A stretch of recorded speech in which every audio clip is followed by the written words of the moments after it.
तो स्वागत है आपका। रियल मैड्रिड के जो नए कोच हैं उनका स्वागत कर रही है रियल मैड्रिड की ऑफिशियल इंस्टाग्राम पेज पर। इसका जिक्र हुआ है और नाम है कार्लो एंचेलोती का। मिस्टर एंचेलोती डॉन भी कहते हैं उन्हें एक तरीके से। 2013 से 2015 का टेन्योर और उस वक्त में उन्होंने खिताब भी जिताया। 2014 में आपको पता है एटलेटिको मैड्रिड के खिलाफ जो है रियल मैड्रिड ने खिताबी जीत हासिल की थी। उस समय पे यही कोच थे। 4 खिताब इनके दौरान जो है वो रियल मैड्रिड की झोली में आए, लेकिन 2000 जो उनका आखिरी साल था उसमें वो बहुत कुछ जीत नहीं पाए। कुछ भी उनके हाथ नहीं लगा उस समय पे और इसलिए उनको भी सैक कर दिया गया था। मैं आपको एक इंटरेस्टिंग फैक्ट और बता दूं कि जिदान ने भी इनके अंडर काम किया हुआ है और इस वक्त पे जिदान का जिक्र इसलिए दिलचस्प हो जाता है क्योंकि जिदान ही अभी अभी 1 साल का जो उनका और कॉन्ट्रैक्ट था उसको छोड़कर गए हैं और नाराजगी जताते हुए गए कि उनके ऊपर विश्वास नहीं किया जा रहा था। और यह भी बता दें कि जिदान ने भी पिछले 1 साल में कुछ भी नहीं दिला पाए और इस वजह से शायद ये बात सामने निकल कर आ रही है कि उनसे जो भरोसा था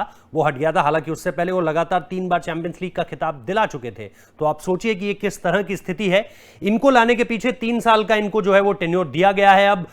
लोग ये भी कह रहे थे कि जी भाई इमीडिएट इफेक्ट में जिस तरह से एक तरह से खलबली मच जाएगी कि जिदान ने जो खुलासा किया है, एक होता है कि आप छोड़कर चले जाएं और उसके बाद कुछ ना कहें, जो हम जानते थे कि भाई जिदान की जिस तरह की छवि है, लेकिन जिदान ने जो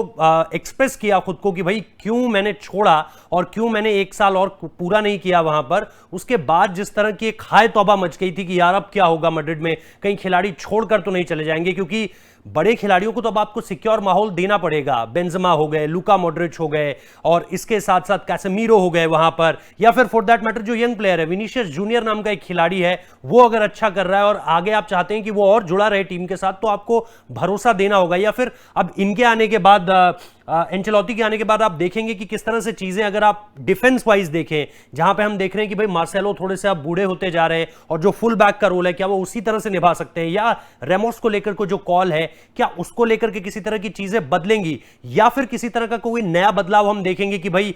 एम्बापे और अब जो हम देख रहे हैं बेंजेमा में जिस तरह की अब दोस्ती और गहरी होती जा रही है फ्रांस में, क्या उसके बाद किसी तरह का कोई फैसला लिया जाएगा। ये सारी की सारी चीजें बड़ी दिलचस्प हो जाती है क्योंकि 2013 से 15 में आपको याद होगा कि 4-2-3-1 का फॉर्मेशन जो टिपिकल फॉर्मेशन था रियल मैड्रिड का, उसको तोड़ के ये 4-3-3 पर लाए थे और वहां से फिर चीजें बदली थी। उस समय पे ये गैरेथ बेल को भी लेकर आए थे और उसके बाद हमने देखा कि किस तरह से रोनाल्डो उस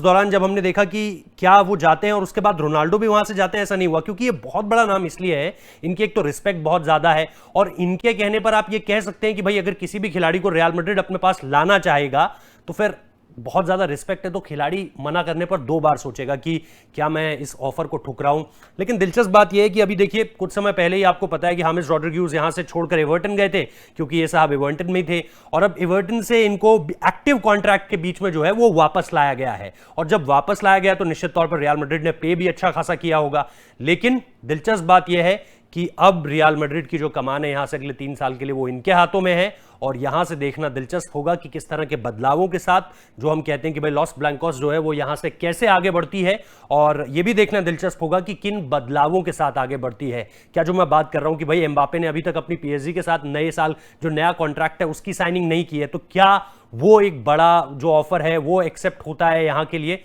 ये देखना दिलचस्प होगा। 2014 में क्योंकि फाइनल में मुझे याद है दी मरिया का परफॉर्मेंस बहुत शानदार था, क्या उनको वापस लाने की किसी तरह की कोई सुझाव है उनके पास, क्या रोनाल्डो को लेकर किसी तरह का कोई अप्रोच करने की बात कही जाती है, क्योंकि इनके आने के बाद चीजें थोड़ी सी बदल जाएंगी अगर आप टैक्टिकली देखें और हर खिलाड़ी इनका सम्मान करता है, सबसे बड़ी बात यह है। तो पिछले 4-5 दिनों से यह बात चल रही थी, हालांकि हमने आपको बताया था कि कैसे कॉन्ते का नाम चल रहा है, राहुल का नाम बहुत आगे चल रहा है, जावी का नाम चल रहा था इन सारी चीजों के बीच, लेकिन फाइनली जो है वो रियल मैड्रिड ने लिखा है announces Carlo Ancelotti will be the club's first team coach for the next 3 seasons, ये उन्होंने ऑफिशियल कर दिया है। और यानी कि सारी की सारी जो हम ये कर रहे थे भाई उम्मीदें लगा रहे थे कि ये हो सकता है आगे, ये हो सकता है आगे, ऐसा कुछ नहीं है। अब इनके ऊपर जिम्मेदारी है रियल मैड्रिड को एक बार फिर जो है वो खिताब दिलाने की, लेकिन हम जानते हैं रियल मैड्रिड का इतिहास, अगर साल में आप कुछ नहीं जीते तो फिर आपको सैक भी कर दिया जाता है। ये झेल चुके हैं इस सारी चीज को और अब एक नए सफर पर चलने के लिए तैयार है। बहुत बहुत शुक्रिया इस वीडियो को देखने के लिए।